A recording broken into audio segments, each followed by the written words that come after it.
दोस्तों स्वागत है आपका मूवी ज्ञान चैनल में। पिछली वीडियो में हमने रेड क्वीन वेब सीरीज के पहले 3 एपिसोड एक्सप्लेन किए थे। अब लास्ट के 4 एपिसोड मैं इस वीडियो में लेकर आया हूँ। अगर अभी तक आपने वो वीडियो नहीं देखी तो पहले जाकर उसे देखें। उस वीडियो का लिंक आपको डिस्क्रिप्शन और आई बटन में मिल जाएगा। तो बिना समय गवाए कहानी आगे बढ़ाते हैं।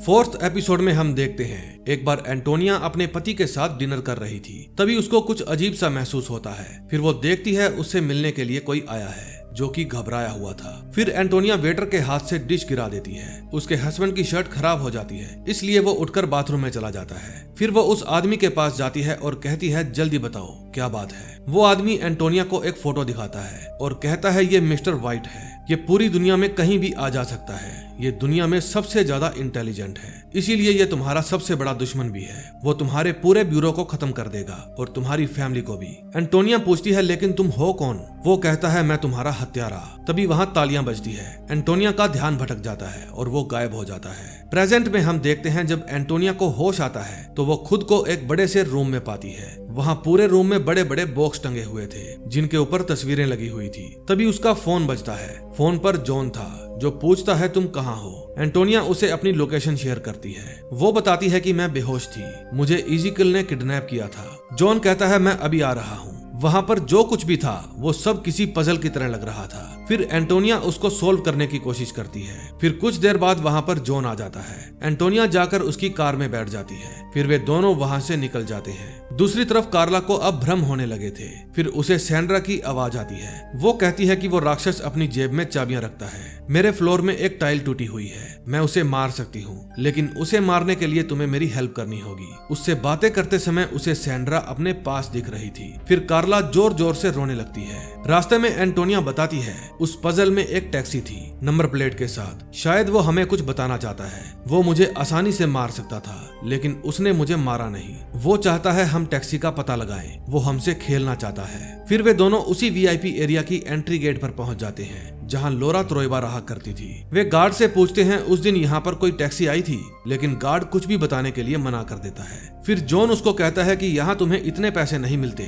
कि तुम अपना मुंह ही ना खोलो। फिर वो गार्ड अंदर से रजिस्टर लेकर आता है और बताता है कि जिस रात वो टैक्सी आई थी उस रात यहाँ पर पार्टी थी। तभी दूसरा गार्ड आता है और उसको ये सब बताने से मना कर देता है। वो जॉन को कहता है पहले आप वारंट लेकर आइए। फिर वे वहाँ से चले जाते हैं। रास्ते में जॉन पूछता है वहाँ किस तरह की पार्टी होगी, लेकिन एंटोनिया को उसका कोई भी अंदाजा नहीं था। फिर एंटोनिया कार को एक कसिनो के बाहर रुकवाती है और जॉन को कहती है तुम यहीं पर रुको। फिर पूरे 10 मिनट बाद वो 10,000 यूरो के साथ वापस आती है और कहती है मुझे इसको कमाने में 10 मिनट भी नहीं लगे। फिर वे दोनों वापस उन्हीं गार्ड के पास जाते हैं। एंटोनिया गार्ड को 10,000 यूरो का लालच देती है और कहती है हमें उस रात की सीसीटीवी फुटेज देखनी है। इतने पैसे देखकर गार्ड का मन डोल जाता है। फिर वे उनको उस रात की सीसीटीवी फुटेज दिखाते हैं। एंटोनिया हर कार के अंदर घुस के अच्छे से चेक करती है। फिर 3:17 और 15 सेकंड पर एक ग्लिच आ जाता है। फिर एंटोनिया बताती है कि उन्होंने कैमरे को हैक करके इसमें छेड़छाड़ की है। फिर एक गार्ड ऊपर जाकर कैमरे को चेक करता है। वो बताता है कि हर 2 हफ्ते में उनकी चेकिंग होती है। फिर वो एक डिवाइस दिखाता है जिससे कैमरे को टैप किया गया था। फिर वे दोनों डॉक्टर एलिना के पास जाते हैं। डॉक्टर उस वीडियो क्लिप को स्लो मोशन में देखती है और कहती है कि मैं सिर्फ इतना बता सकती हूँ, इस समय इस कार में 2 लोग बैठे हैं। तभी जॉन कहता है एक्सक्यूज मी लेडीज,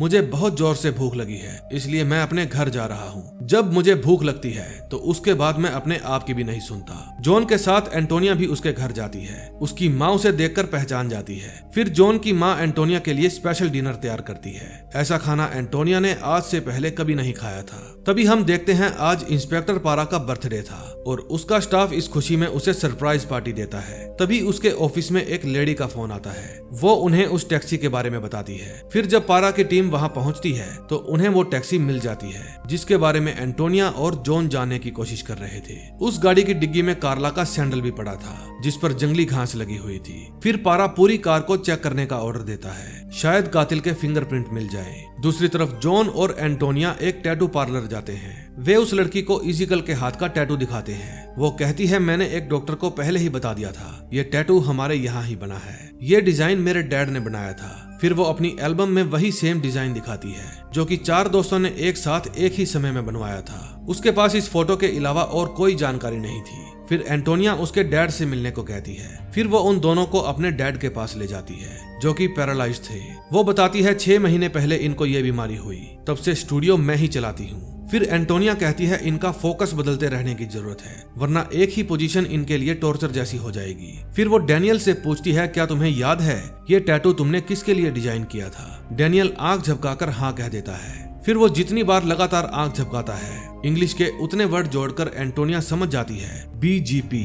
फिर रास्ते में एंटोनिया बताती है कि 1997 में बिलो ग्राउंड पुलिस का ये पहला बैच है जिसमें सिर्फ 4 ही लोग एग्जाम में पास हुए थे। इनमें से 2 मर गए, तीसरा जर्मनी में रहता है और मर्डर की रात वो एक टीवी शो पर भी आया था, इसलिए वो हमारा सस्पेक्ट नहीं हो सकता। अब हमारे पास ये चौथा बचा है। फिर वे उसके घर के बाहर कार रोकते हैं। जॉन एंटोनिया को कहता है तुम यहीं रुको, मैं देख कर आता हूँ। फिर वो अपनी गन निकालता है और उसके घर के अंदर घुस जाता है। एंटोनिया भी उसके पीछे पीछे चुपके से घर में घुस जाती है। उस समय घर में लाइट नहीं थी। वे दोनों घर के सभी कमरे चेक करते हैं। तभी एक आदमी जॉन के ऊपर हमला कर देता है। जॉन उसे पकड़ लेता है। इतने में वहाँ एंटोनिया आ जाती है और कहती है ये इज़ीकिल नहीं है, वो एक अंधा आदमी था। दूसरी तरफ पुलिस वालों को एक कार में जो फिंगरप्रिंट मिले थे उससे उनको इज़ीकिल का पता चल जाता है। फिर वे उसके घर का एड्रेस पता लगा लेते हैं। फिर पारा अपनी टीम को कहता है हमें सस्पेक्ट मिल गया है, लेट्स गो।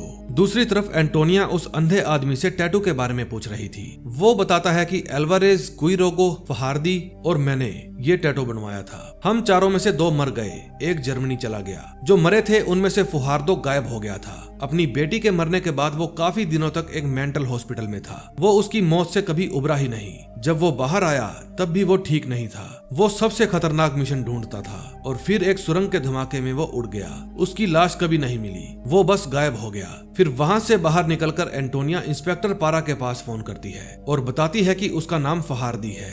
लोगों की नजर में वो मर गया है लेकिन उसकी लाश कभी नहीं मिली। इंस्पेक्टर पारा बताता है कि हमें एक टैक्सी मिली थी जिसके अंदर हमें फहार्दो के फिंगरप्रिंट मिले थे। हमें उसकी लोकेशन पता चल गई है, हम वहीं पर जा रहे हैं और तुम्हें वहाँ पर आने की कोई जरूरत नहीं। फिर वो जॉन को कहती है वो जरूर हम लोगों के साथ गेम खेल रहा है। इतना शातिर किलर बेवजह टैक्सी को खाली जगह पर क्यों छोड़ेगा। फिर वो जॉन को मेंटल हॉस्पिटल चलने को कहती है। दूसरी तरफ इंस्पेक्टर पारा अपनी टीम के साथ फहार्दो को पकड़ने के लिए निकल जाता है।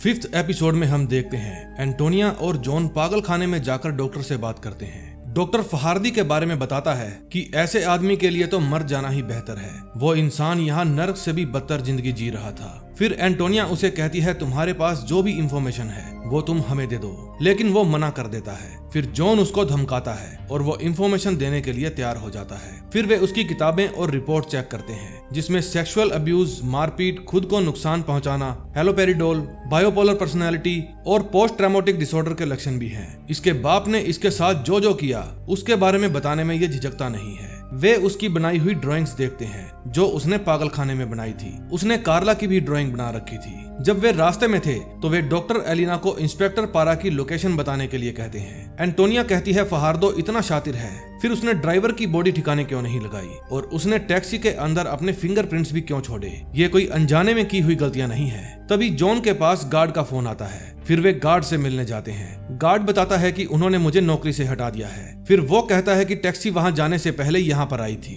फिर वो उनको फुटेज दिखाता है। एक लड़की उस टैक्सी के अंदर पेट्रोल भर रही थी। फिर एंटोनिया कार के अंदर जाकर बैठ जाती है और हॉर्न बजाकर जॉन को बुलाती है। दूसरी तरफ पारा और उसकी टीम एक घर के अंदर पहुंच जाते हैं। फिर वे उसका मेन गेट तोड़कर अंदर जाने लगते हैं। अंदर एक और बाउंड्री थी, उसके ऊपर कांटों वाली तार लगी थी। फिर वे उसको पार करके अंदर जाते हैं। एंटोनिया जॉन को कहती है जल्दी से पारा को फोन लगाओ, कहीं ऐसा ना हो देर हो जाए। तब तक पारा अपनी टीम के साथ घर के पास पहुंच गया था और दरवाजा तोड़ के अंदर जाने वाला था। फिर उसके पास जॉन की कॉल आती है लेकिन वो फोन कट कर देता है। फिर वे दरवाजा तोड़कर उस घर के अंदर घुस जाते हैं। घर के अंदर वे कार्ला को आवाज देने लगते हैं। कार्ला को भी उनकी आवाज सुन रही थी। वो चिल्लाने लगती है कि मैं यहाँ हूँ। दूसरी तरफ एंटोनिया बताती है कि फुहार्दो की तरह उसकी बेटी ने भी कभी खुदकुशी की ही नहीं थी। वो भी जिंदा है जो उसका इस काम में साथ दे रही है। उसी ने पारा को फोन करके टैक्सी के बारे में बताया था। फिर जॉन कहता है किसका इंतजार कर रही हो, गाड़ी तेज भगाओ। उधर पुलिस वाले घर का चप्पा चप्पा छान रहे थे।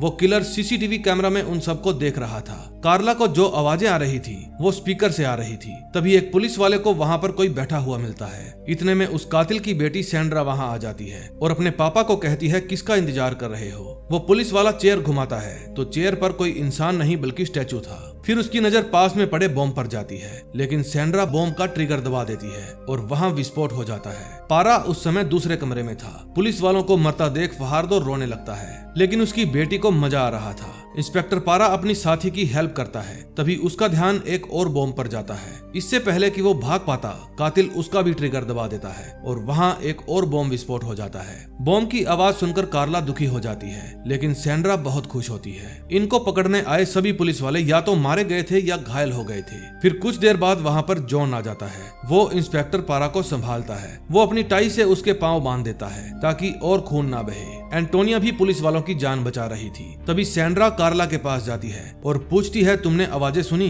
कार्ला कहती है, हाँ सुनी। सैंड्रा कहती है, तुम्हें बचाने जो भी लोग आए थे सब के सब मारे गए। फिर सैंड्रा दूसरे रूम से बाहर निकलकर कार्ला के रूम का दरवाजा खोलती है और बार बार दरवाजा खोल बंद करके उसके साथ खेलती है। कार्ला समझ जाती है वो इज़ीकिल के साथ मिली हुई है। सैंड्रा कहती है, मैं इज़ीकिल के साथ नहीं हूँ, बल्कि ये समझ लो कि मैं ही इज़ीकिल हूँ। फिर वो दरवाजा खोलकर अंदर आती है और कार्ला को कहती है, जिसको तुम इज़ीकिल समझ रहे हो वो फहार्दो है। वो मेरे पापा हैं, लेकिन मैं उनसे ज्यादा स्मार्ट और ज्यादा स्ट्रॉन्ग हूँ और कभी कभी मुझे उनको प्यार भी देना पड़ता है। फिर वो वहाँ से चली जाती है। दूसरी तरफ जब एंटोनिया अपने घर में नहा रही थी, तब जॉन उसकी टैब चेक कर रहा था। फिर जब वो नहाकर बाहर आती है तो जॉन पूछता है, मिस्टर व्हाइट कौन है? उसके ऊपर तुम पिछले 3 साल से रिसर्च कर रही हो। वो कहती है, ये पर्सनल है। फिर जॉन कहता है, अगर तुम्हें मुझ पर भरोसा करना है तो पूरी तरह करो, वरना मैं अभी की अभी यहाँ से चला जाता हूँ। फिर एंटोनिया उसको एक स्कूल के बाहर लेकर जाती है और अपने बेटे के बारे में बताती है। एंटोनिया का बेटा एंटोनिया के साथ नहीं रहता था। फिर जॉन उसको थोड़ा डिटेल में बताने को कहता है। दूसरी तरफ फहार्दो गिल्ट में था, लेकिन उसकी बेटी कहती है, ये किस तरह के पुलिस वाले थे?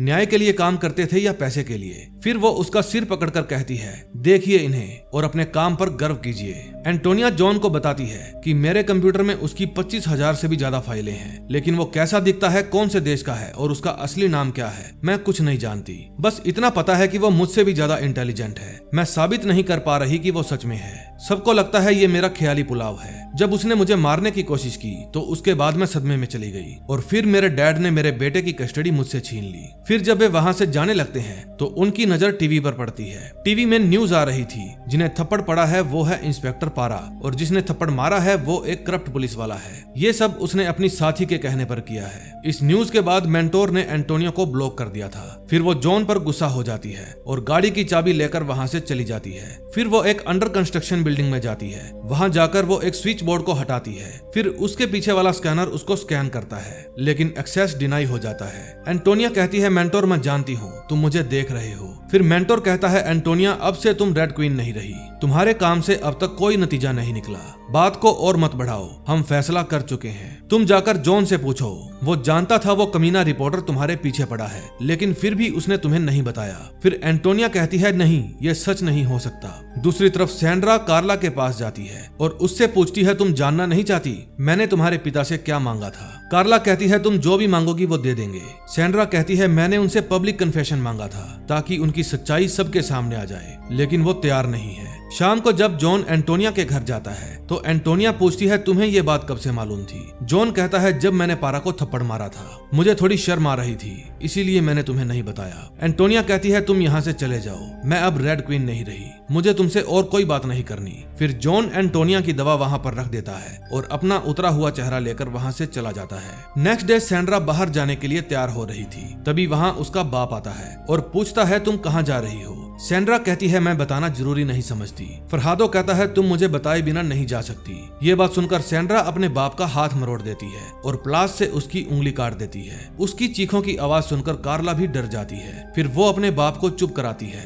और गोद में लिटाकर कहती है, मैं आपके बिना नहीं रह सकती। तभी जॉन इंस्पेक्टर पारा से मिलने जाता है। पारा कहता है, तुमसे पीछा कब छूटेगा? जॉन कहता है, मैं तुम्हारा हाल जानने आया हूँ। पारा कहता है, मुझे तुम्हारा कॉल उठा लेना चाहिए था, अब सारी जिंदगी मैं तुम्हारा एहसानमंद रहूंगा। फिर पारा बताता है कि बम फटने से पहले मैंने उस घर में इस शहर के सीवर का अंडरग्राउंड मैप देखा था। उसमें एक जगह मार्क की हुई थी, लेकिन याद नहीं आ रहा कौन सी। अब मैं चाहता हूँ तुम उस कमीने को ढूंढो और खत्म कर दो। जॉन गर्दन हिलाकर हाँ कह देता है। तभी अगले सीन में हम देखते हैं सैंड्रा एक स्कूल में जाती है और वहाँ उसे जो भी टीचर दिखता है उसको शूट कर देती है। फिर वो एक क्लास में जाती है और टीचर को मारकर एंटोनिया के बेटे को अगवा कर लेती है। अब नेक्स्ट एपिसोड में देखते हैं क्या होता है।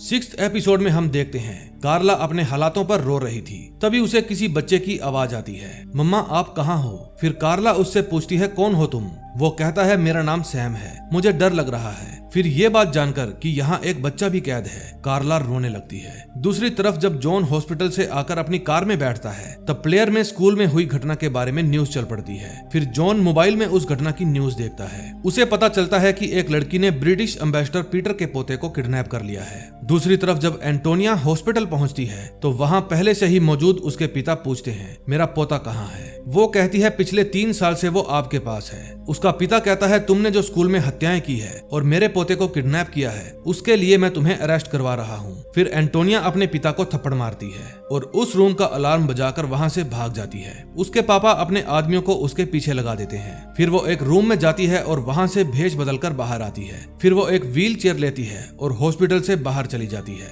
लेकिन पुलिस वाले उसे आकर पकड़ लेते हैं। इतने में वहाँ जॉन आ जाता है। वो देख लेता है कि पुलिस ने एंटोनिया को पकड़ लिया है। फिर वो अपनी गाड़ी को तेज भगा कर लाता है और पुलिस की कार को टक्कर मार देता है जिसमें एंटोनिया बैठी थी। इस टक्कर में जॉन, एंटोनिया और सभी पुलिस वालों को चोट लग जाती है। फिर जब एंटोनिया कार से बाहर आती है तो जॉन उसको कहता है, तुम जल्दी से यहाँ से भाग जाओ और अपने बेटे को ढूंढो। फिर एंटोनिया वहाँ से भाग जाती है। वहाँ से भागकर एंटोनिया एक मॉल में जाती है और वहाँ से उठाकर एक जैकेट पहन लेती है। फिर वो चेंजिंग रूम में जाकर मेंटोर के पास कॉल करती है। अब की बार फोन मिल जाता है। वो मेंटोर को अनब्लॉक करने के लिए थैंक यू कहती है। मेंटोर कहता है, पुलिस तुम्हारा फोन टैप कर लेगी और तुम्हें पकड़ लेगी। एंटोनिया कहती है, मैं फोन स्विच ऑफ नहीं कर सकती क्योंकि इज़ीकिल मुझे कांटेक्ट करेगा। जॉन को भी हॉस्पिटल में एडमिट किया जाता है क्योंकि उसे चोट लग गई थी, लेकिन साथ में गिरफ्तार भी कर लिया जाता है। वहां से भागकर एंटोनिया टैटू आर्टिस्ट के पास जाने लगती है, लेकिन तभी उसके पास इज़ीकिल का फोन आता है। वो कहता है, माँ बाप के कर्मों की सजा बच्चे भुगतते हैं। तभी एंटोनिया को बंदर दिखने लगते हैं। फिर वो अपनी दवा लेती है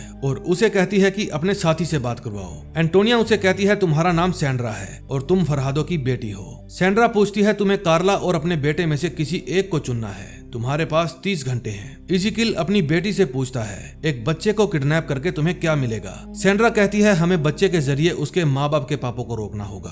फिर इज़ीकिल कहता है, मैं उस बच्चे को चोट नहीं पहुंचाऊंगा। फिर सैंड्रा कहती है, मुझे एंटोनिया से खतरा है, प्लीज आप मुझे बचा लीजिए। हॉस्पिटल में जब जॉन सो के उठता है तो उसके पास सर पीटर आते हैं। वो पूछते हैं, मेरी बेटी कहाँ है? जॉन पूछता है, उसे क्यों ढूंढ रहे हो? पीटर बताता है, उसने मेरे पोते को अगवा किया है, वो पागल है और कई सालों से दवा ले रही है। उसके साथ जो भी जुड़ा है सबके ऊपर कोई ना कोई मुसीबत आती है। लेकिन जॉन कहता है, जाते जाते दरवाजा बंद कर दीजिएगा। तभी कार्ला सैम से पूछती है, बेटा तुम्हें चोट तो नहीं लगी? सैम कहता है, नहीं। कार्ला पूछती है, तुम्हें अंधेरे में डर तो नहीं लगता? वो कहता है, मेरे रूम में अंधेरा नहीं है। कार्ला पूछती है, तुम्हारे रूम में और क्या क्या है? फिर सैम बताता है कि यहाँ पर एक ड्रेसिंग टेबल पड़ा है और उसके ऊपर मेकअप का सामान भी है। यहाँ कुछ कपड़े भी टंगे हैं और हाँ, यहाँ विग भी रखे हैं। दूसरी तरफ एंटोनिया टैटू आर्टिस्ट के पास पहुंच जाती है। फिर वो उसे यूट्यूब में एक वीडियो दिखाती है और कहती है, बिल्कुल ऐसे ही मेरे माथे पर स्टिचेस लगा दो। वो कहती है, मुझे ये आंडे पांडे काम नहीं आते। फिर बार बार कंपेल करने पर वो एंटोनिया के माथे पर स्टिचेस लगा देती है।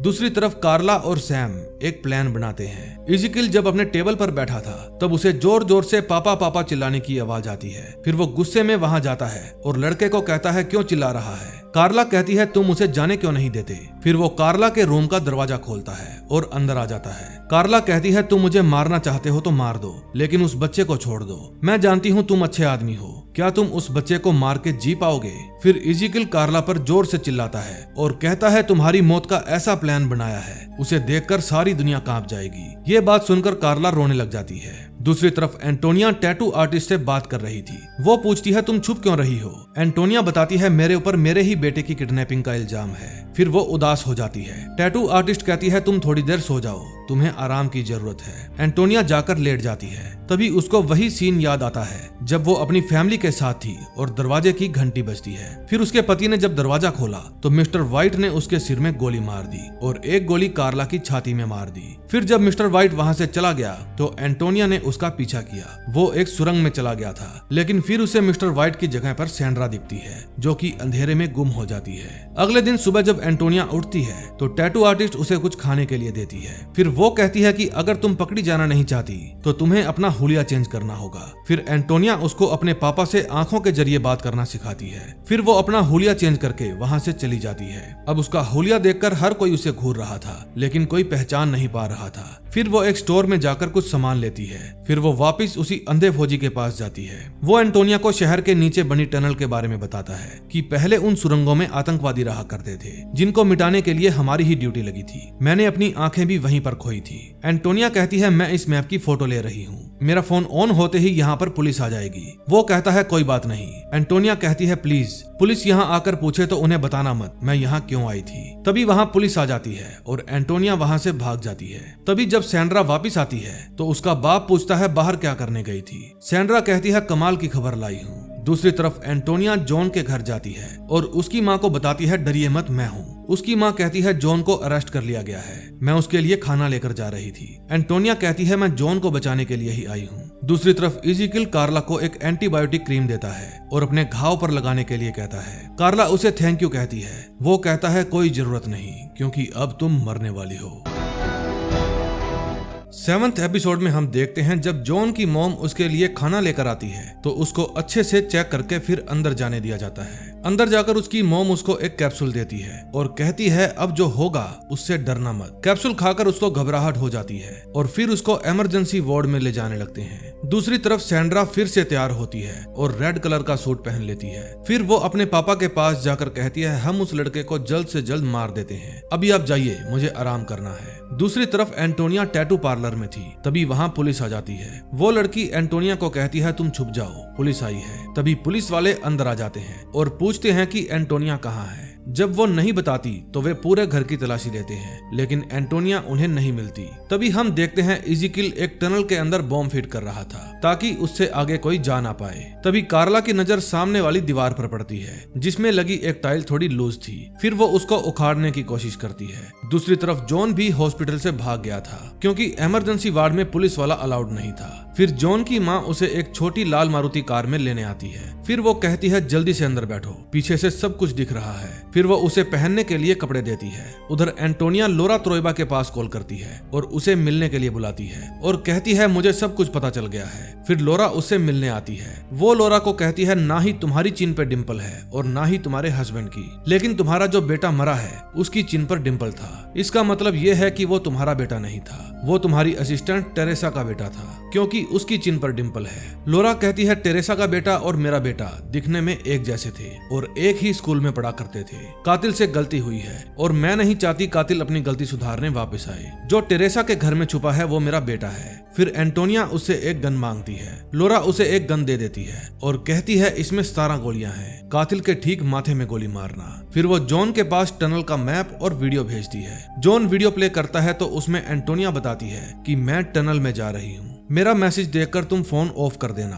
और टनल में जाके ऑन कर लेना, वहाँ हमें कोई ट्रैक नहीं कर पाएगा। और हाँ, तुमने मुझे 2 बार बचाया है, तुम एक अच्छे आदमी हो और मैं चाहती हूँ तुम मुझे फिर से बचाने के लिए मेरी इस काम में भी हेल्प करो। फिर वो एक सीवर को खोलती है और उसके अंदर घुस जाती है। फिर जो मैप उसने याद किया था उसके अकॉर्डिंग वो आगे बढ़ती है। तभी जॉन भी चैम्बर के अंदर एंटर कर जाता है और अपने मोबाइल में वहाँ का मैप देखकर आगे बढ़ता है। तभी उसके पास एंटोनिया का फोन आता है। वो कहती है तुम जहाँ भी हो मुझे अपनी लोकेशन भेजो। तभी जॉन के फोन पर उसकी ही वीडियो प्ले हो जाती है। जॉन डर जाता है। एंटोनिया कहती है डरो मत, अगर वो तुम्हें मारना चाहता तो कब का मार देता। फिर एंटोनिया को आगे जाकर एक दरवाजा मिलता है। फिर वो उस दरवाजे को ध्यान से देखती है। उसे नीचे एक तार नजर आती है। वो समझ जाती है यहाँ एक बॉम्ब लगाया गया है। फिर वो जॉन से पूछती है कौन सी तार काटूं। जॉन कहता है तुम किसी भी तार को नहीं छुओगी। फिर एंटोनिया कहती है मैंने जो तार सोची है उससे बॉम्ब डिफ्यूज होने के चांसेस 99.9 है। फिर वो जॉन के रोकते रोकते भी रेड कलर की वायर कट कर देती है और बॉम्ब डिफ्यूज हो जाता है। फिर दरवाजा खोल के वो अंदर जाती है। एंटोनिया कहती है ये जगह हमें बॉम्ब से भरी हुई मिलने वाली है। फिर एंटोनिया दीवार पर बने हुए एक साइन को देखती है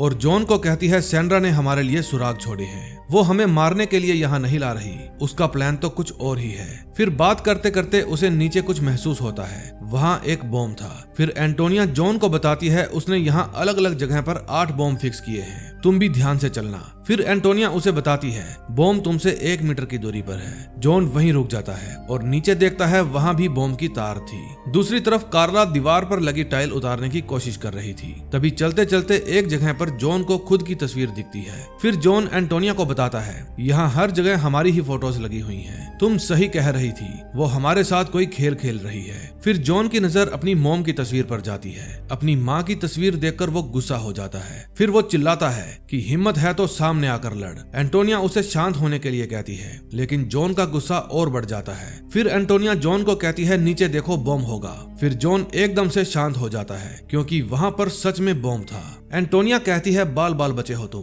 दोबारा ऐसा मत करना। तभी एंटोनिया को बंदर दिखने शुरू हो जाते हैं। जॉन पूछता है क्या हो रहा है। एंटोनिया जहाँ भी नजर घुमाती है उसे वहीं पर बंदर दिखते हैं। अब एंटोनिया के पास दवा भी नहीं थी। एंटोनिया चिल्लाती हुई भागने लगती है। फिर जॉन कहता है, अपने बेटे के बारे में सोचो। ये बात सुनकर एंटोनिया रुक जाती है और नीचे देखती है, वहाँ पर एक साथ 3 बॉम्ब थे। फिर उसके ख्यालों के बंदर भी वहीं पर रुक जाते हैं। फिर वो अपने बेटे का नाम दोहराने लगती है। ऐसा करने पर उसका मन शांत हो जाता है और बंदर गायब हो जाते हैं। फिर वे दोनों आगे बढ़ते हैं। कुछ ही देर में वे अपनी मंजिल पर पहुंच जाते हैं। एंटोनिया कहती है, तुम जाकर फहार्दो को संभालो, मैं सैंड्रा को देखती हूँ। फिर जॉन अपनी गन निकाल लेता है। तभी सैंड्रा अपने पापा को कहती है, अब उन दोनों को मारने का समय आ गया है। तभी उसे एंटोनिया की आवाज आती है, सैंड्रा मैंने तुम्हें ढूंढ लिया है। सैंड्रा अपने पापा को कहती है, तुम उन्हें मार दो, और फिर वहाँ से चली जाती है। तभी सैंड्रा प्लेटफॉर्म पर आ जाती है। उसे अब भी एंटोनिया की आवाज आ रही थी। फिर वो देखती है वहाँ पर एक फोन पड़ा है जिसके अंदर रिकॉर्डिंग चल रही है। वो फोन को उठाकर फेंक देती है। दूसरी तरफ फहार्दो रस्सी और चाकू लेकर कार्ला के पास जाता है। जब वो दरवाजा खोलता है तो कार्ला उसके ऊपर टूट पड़ती है और टाइल के टुकड़े से वार करती है। वो टाइल का नुकीला टुकड़ा उसकी आंख में मार देती है। फिर फहार्दो बेहोश हो जाता है। फिर कार्ला उसकी जेब से चाबियां निकालती है और जाकर सैम वाले कमरे का दरवाजा खोलती है। फिर वो वहां से कटर उठाकर सैम के हाथ पर बंधी हुई रस्सियां काटती है, लेकिन तभी वहां पर फहार्दो फिर से आ जाता है। वो कार्ला को पकड़ लेता है। इतने में जॉन भी वहां आ जाता है और उसको गन पॉइंट पर ले लेता है, लेकिन वो जॉन को धक्का देता है और जॉन गिर जाता है। फिर वो जॉन की गन उठाकर जॉन पर ही गोली फायर कर देता है। फिर बाहर जाकर वो कार्ला को भी गन पॉइंट पर ले लेता है। दूसरी तरफ सैंड्रा एंटोनिया को ढूंढ लेती है। एंटोनिया पूछती है, तुम ये सब क्यों कर रही हो? सैंड्रा कहती है, क्या तुम्हें ये लगता है कि ये सब कार्ला और अल्वारो त्रोइबा के लिए है? एंटोनिया कहती है, मुझे तुम्हारे इस पागलपन में कोई दिलचस्पी नहीं है। मेरा बेटा कहाँ है? सैंड्रा कहती है, अब तक तो वो मर चुका होगा। फिर एंटोनिया गुस्से में भाग कर आती है, लेकिन बम को देखकर रुक जाती है। फिर वे एक दूसरे के ऊपर गन पॉइंट कर लेती है। दूसरी तरफ फहार्दो उस लड़के को कहता है, तुम यहाँ से जाओ। वो भागकर वहाँ से चला जाता है। अब वो कार्ला को मारने ही वाला था, लेकिन तभी जॉन वहाँ आ जाता है और दोनों में हाथापाई शुरू हो जाती है। फहार्दो जॉन को अपने चाकू से मारने ही वाला था, लेकिन तभी कार्ला फहार्दो के ऑफिस से गन उठाती है और उसे ही शूट कर देती है। फिर वो जॉन के गले लग जाती है। जॉन कहता है, तुम सेफ हो। कार्ला पूछती है, तुम्हें तो गोली लगी थी ना? जॉन उसे अपनी बुलेट प्रूफ जैकेट दिखाता है और कहता है, तुम सामने से देखने में और भी खूबसूरत हो। दूसरी तरफ एंटोनिया और सैंड्रा दोनों में गोलीबारी शुरू हो जाती है। एंटोनिया उसको अलग अलग एंगलों से शूट करती है और जानबूझकर अपनी गन की 17 गोलियां खत्म कर देती है। सैंड्रा उसके गन की गोलियां गिन रही थी। फिर एंटोनिया अपनी गन फेंक देती है और कहती है, जल्दी से ये ड्रामा खत्म करो। फिर सैंड्रा अपनी गन लेकर बाहर आती है और कहती है, तुम इतनी भी इंटेलिजेंट नहीं हो। एंटोनिया भी बाहर आ जाती है और धीरे धीरे पीछे जाने लगती है। उसे फिर से बंदर की परछाइयां दिखने लगती है। सैंड्रा धीरे धीरे उसके पास जा रही थी। एंटोनिया कहती है, अब तुम अकेली रह गई क्योंकि जॉन ने अब तक तुम्हारे बाप को मार दिया होगा। वो जानबूझकर उसको गुस्सा दिला रही थी। फिर सैंड्रा कहती है, तुम गलत हो, खेल अभी खत्म नहीं हुआ। तभी उसके पांव से बॉम्ब का ट्रिगर दब जाता है और वहां पर विस्फोट हो जाता है। फिर एंटोनिया अपने बेटे को आवाज देते हुए आगे बढ़ने लगती है। फिर उसे दूर से जॉन आता हुआ दिखता है। कार्ला और उसका बेटा दोनों ही उसके साथ थे। फिर उसका बेटा भागकर आता है और अपनी माँ के गले लग जाता है। अब कार्ला फिर से अपनी कंपनी ज्वाइन कर लेती है, लेकिन वो अपने पापा को देखकर खुश नहीं थी क्योंकि उसके बाप ने उसे बचाने के लिए कुछ भी नहीं किया था। उधर लोरा अपनी असिस्टेंट टेरेसा से अपना बेटा वापस ले लेती है, लेकिन उसकी आंखों में अपना बेटा कुर्बान करने का दुख था। अब जॉन जब अपने पुलिस स्टेशन जाता है तो उसके सभी साथी तालियां बजाकर उसका स्वागत करते हैं। उसके खिलाफ जितने भी वारंट थे सब वापस ले लिए जाते हैं। अब सभी को पता चल चुका था ये कोई गद्दार पुलिस वाला नहीं, बल्कि अपनी जान की परवाह किए बिना ऑफ ड्यूटी मिशन पूरा करने वाला पुलिस वाला है। एंटोनिया भी अब अपने बेटे के साथ खुश थी। अब उसका बाप उसको उसके बेटे के साथ हर रोज मिलने देता था। मेंटोर भी वैसे ही दवाइयां खा रहा था। जैसी एंटोनिया खाया करती थी। यानी कि हो सकता है इसने भी इंटेलिजेंट होने की कीमत चुकाई हो, और ये भी हो सकता है यही मिस्टर व्हाइट हो। लास्ट सीन में हम देखते हैं जॉन एंटोनिया के लिए एक पौधा लेकर आता है, फिर एंटोनिया उसके गले लग जाती है। जॉन कहता है ये तो बहुत प्यारा सरप्राइज था। फिर एंटोनिया कहती है इस बिल्डिंग में एक अपार्टमेंट खाली हुआ है, तुम वहाँ शिफ्ट हो जाओ, हम पड़ोसी बन जाएंगे। जॉन कहता है तुम बस इसी चक्कर में हो, तुम्हें हर रोज मेरी माँ के हाथ का बना हुआ पोटैटो आमलेट खाने को मिल जाए। फिर एंटोनिया उससे पूछती है क्या पुलिस वालों को सैंड्रा की बॉडी मिली? वो इतनी बेवकूफ तो नहीं हो सकती जो खुद के ही लगाए हुए बॉम्ब पर पैर रख दे। वो जरूर अपने बाप की तरह गायब हो गई है। जॉन कहता है जब हमने फुहार्दो की बेटी की कब्र से सैंपल निकलवाए तो डीएनए की जांच करने पर हमें पता चला कि वो फुहार्दो की ही बेटी थी। इसका मतलब सैंड्रा फुहार्दो की बेटी नहीं थी। ये जानकर एंटोनिया का दिमाग चलने लगता है। तभी उसके दरवाजे से एक बंदर आता है और उसके पास आकर बैठ जाता है। फिर एंटोनिया को समझ में आ जाता है कि जान लेना तो कोई उद्देश्य ही नहीं था और ना ही किसी को दुख पहुंचाना उद्देश्य था।